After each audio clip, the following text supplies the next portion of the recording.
Hi, Juliet. Hi. Today we're going to talk about how you go to school.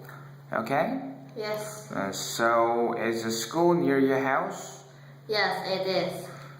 Then what time do you leave your house? I leave my house at 8:15 to 8:20. Okay. How do you go to school? I walk to school. How long does it usually take from your house to school? It usually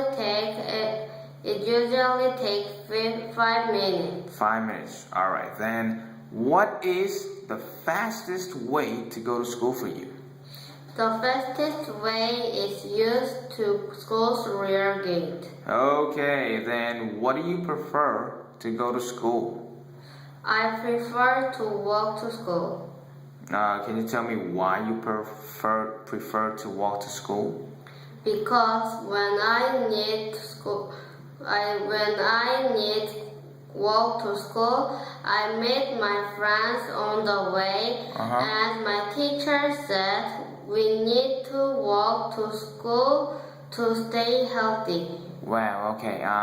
Thank you for your great opinion, Juliet. Yeah. It was great talking to you, and I hope to talk to you again soon. Bye, Juliet. Goodbye.